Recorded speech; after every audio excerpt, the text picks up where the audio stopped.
ஆமென். அடுத்தது இரண்டாவது வசனம்.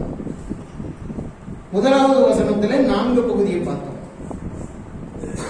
இரண்டாவது வசனம் யோவான் சுவிசேஷம் யோனா தீர்க்கதரிசியின் புத்தகம் 1ஆம் அதிகாரம் 9ஆம் வசனம். யோனா 1:9. யோனா 1:9 இல்லையா? இன்னும் யோனா தீர்க்கதரிசி 1:9 எடுத்து வாசிக்கலையா? அதற்கு அவன், நான் எபிரேயன், சமுத்திரத்தையும் பூமியையும் உண்டாக்கின பரலோகத்தின் கர்த்தரிடத்தில் பக்தி உள்ளவன் என்றான். அல்லேலூயா. இங்க 3 விஷயத்தை சொல்றான். ஒரு பக்தி உள்ளவன் 3 காரியத்தை தன்னகத்தே உடையவனா இருக்கணும். முதலாவது, நான் யார்? எபிரேயன். அல்லேலூயா. இயேசு கிறிஸ்து யார்? எபிரேயன். அல்லேலூயா. மோசே யார்? எபிரேயன். தேவ ஜனம் நான் யார் என்கிறதை ஒரு இடத்துல முதல்ல நிரூபிக்கணும். நான் யாருங்கிறதை எந்த இடத்துலயும் நீ காட்ட தெரியணும். உண்மையிலே நீ தேவபக்தி உள்ள ஆளா இருந்தால் நீ யார் என்பதை உலகம் பார்க்கணும். பைபிளத்துக்கு பின்னால சொல்லிக்கின்னு வராத. செல்போன்ல பைபிள் இருக்குன்னு தயவு செய்து கேடா நினைக்காத. உனக்கு அது கேடான சிந்தனை. அல்லேலூயா. உன் பைபிள் உன் கையில் இருக்கு. எழுதப்பட்ட வார்த்தை இந்த ரேமா, இதுல வேற ஒண்ணும் இல்லை. இது வேதம். இதுதான் உன் கையில இருக்கணுமே தவிர செல்போனுக்குள்ள எல்லாமே இருக்கும். அல்லேலூயா. அதை உனக்கு எங்கன்னா வீட்டுல உட்கார வச்சு ஏதாவது பயன்படுத்திக்க. சபைக்கு வரும்போது பைபிள் கையில இருக்கணும். நீ தேவ பிள்ளை என்பதற்கு அடையாளமா அந்த சபைக்குள்ள தேடி வரணும். சபை நோக்கி வரணும். கர்த்தருக்கு ஸ்தோத்திரம். அல்லேலூயா. யோனா சொல்றார், நான் எபிரேயன். இரண்டாவது, சமுத்திரத்தையும் பூமியையும் உண்டாக்கின பரலோகத்தின் தேவனாகிய கர்த்தரிடத்தில் பயபக்தி உள்ளவன் என்றார். 2 விஷயம் சொல்றான்.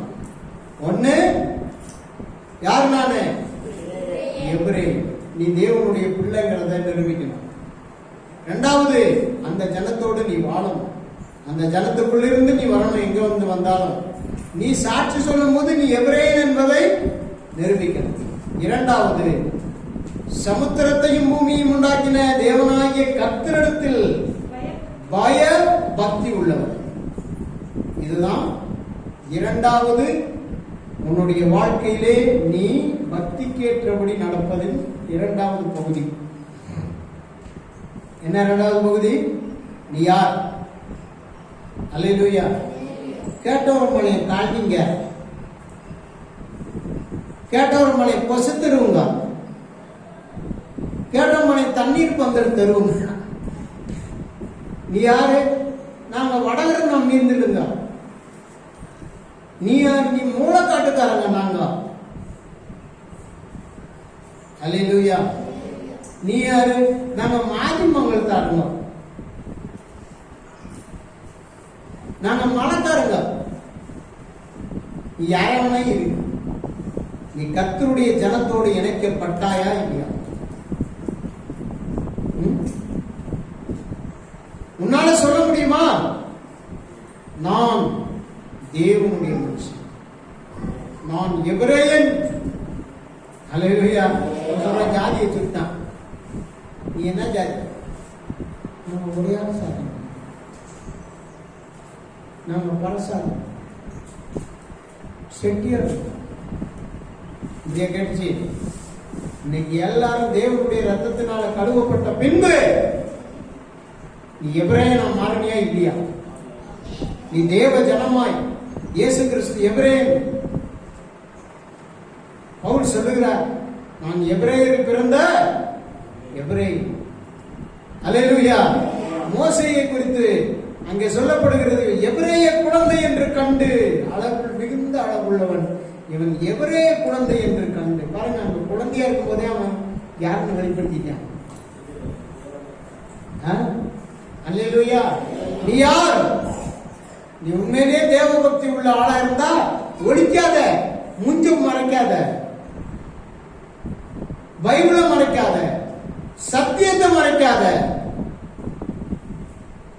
தைரியமா இரு. கர்த்தர் உன்னோட இருக்க போறார்.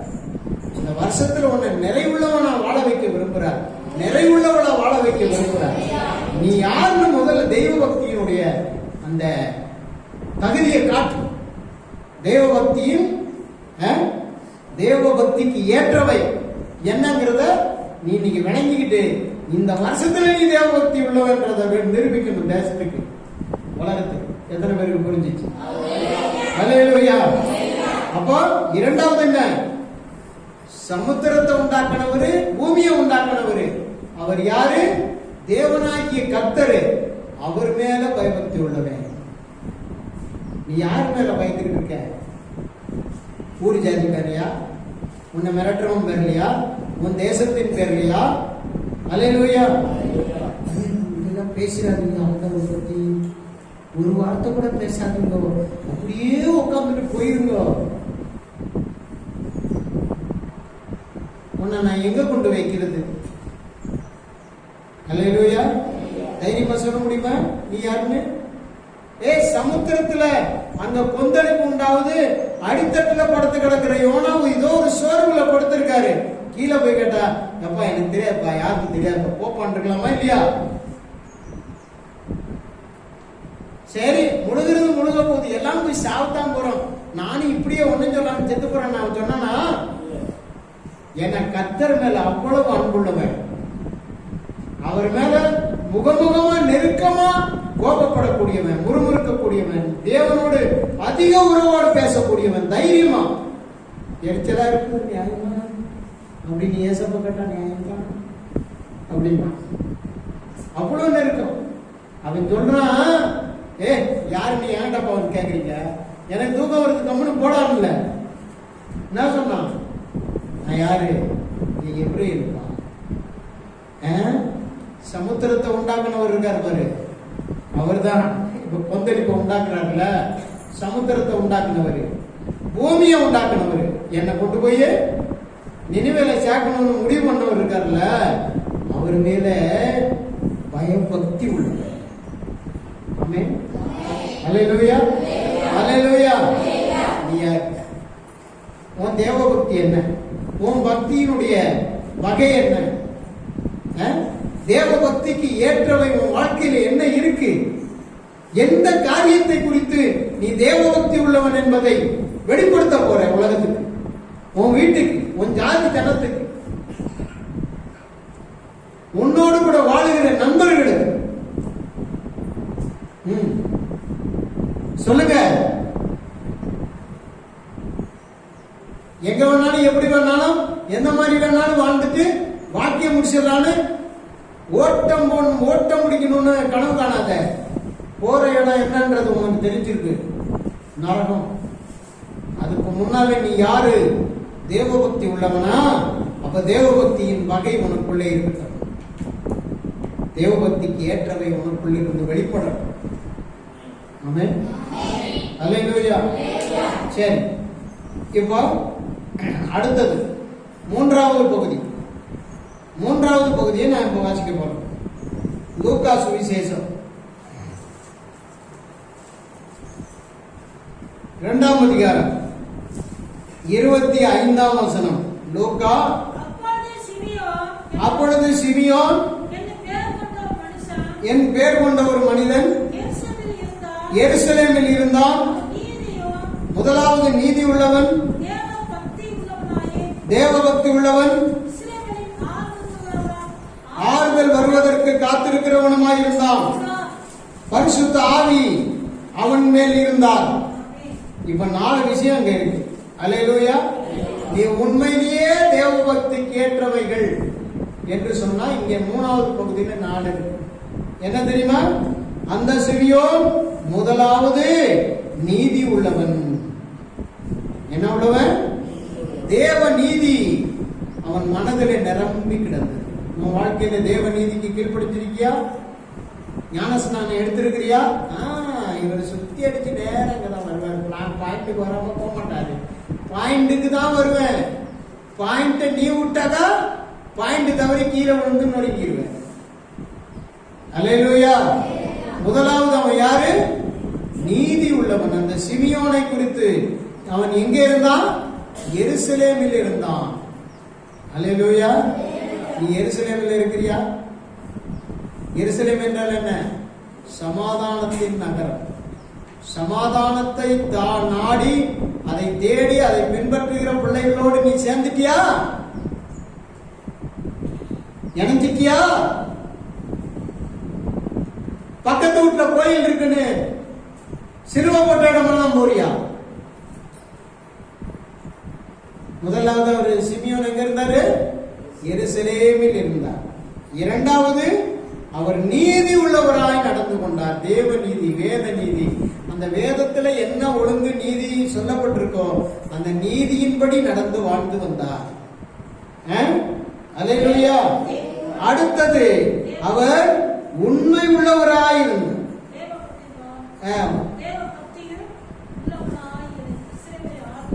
கவனிங்க நான் சொல்றேன். முதலாவது அவர் எருசலேமில் இருந்தார். அல்லேலூயா. இரண்டாவது அவர் நீதி உள்ளவராய். மூன்றாவது அவர் தேவ பக்தி உள்ளவராய் இருந்தார். இஸ்ரவேலின் ஆறுதல் வர காத்திருந்தவராய் இருந்தார். அல்லேலூயா. பரிசுத்த ஆவி அவர் மேலே இருந்தார். இந்த அஞ்சும் இருந்தாதான் உண்மையிலேயே நீ தேவபக்தி உள்ளவன் அர்த்தம். ஆமென். பரிசுத்த ஆவி உன் மேல இருக்கிறாரா? நீ தேவபக்தி உள்ளவனா? இஸ்ரவேலின் ஆறுதலாகி இயேசு வருவதற்கு நீ காத்திருக்கிறியா? இயேசுவின் வருகைக்காக ஆயத்தமா காத்துக்கிட்டு இருக்கியா? அவர் எப்ப வந்தாருன்னா எப்ப போனா எனக்கு என்ன அப்படின்னு இருந்தீன்னா இரு. அல்லேலூயா. அடுத்தது அவர் யார்? நீதி உள்ளவர். நீதி, அந்த நீதிக்காக வாழ்ந்த மனுஷன். அடுத்தது யார்? எருசலேமில் இருந்தார். மொத்தம் எத்தனை? 5. இப்ப அந்த 5 தான் தேவபக்திக்கு ஏற்றவை. இப்ப எத்தனை சொல்லியிருக்கேன்? மொத்தம் எத்தனை வந்திருக்கு? அல்லேலூயா. முதலாவது தகுதியான வஸ்திரம், இரண்டாவது நாணம், மூன்றாவது தெளிந்த புத்தி, நாலாவது நற்கிரியைகள், 5வது எபிரேயன், 6வது சமுத்திரத்தையும் பூமியையும் உண்டாக்கின தேவனாகிய கர்த்தர் மேல் பயபக்தி உள்ளவன். அல்லேலூயா. அடுத்தது சிமியோன், நீதி உள்ளவர், எருசலேமில் இருந்தவர், தேவபக்தி உள்ளவர், இஸ்ரவேலின் ஆறுதல் வர காத்திருக்கிறவர், பரிசுத்த ஆவியை தம்மேல் பெற்றவர். ஆமென். அல்லேலூயா. அல்லேலூயா. இதுதான் தேவபக்திக்கு ஏற்றவைகள். இதெல்லாம் தேவபக்திக்கு ஏற்றவைகள். புரிஞ்சா? புரியலையா? எல்லாருக்கும் புரிஞ்சிச்சா? அல்லேலூயா. அல்லேலூயா. சரி, இப்போ இவைகளை நீங்க எப்பவும் மறந்துடக்கூடாது. இதெல்லாம் என்னது? தேவபக்திக்கு ஏற்றவை.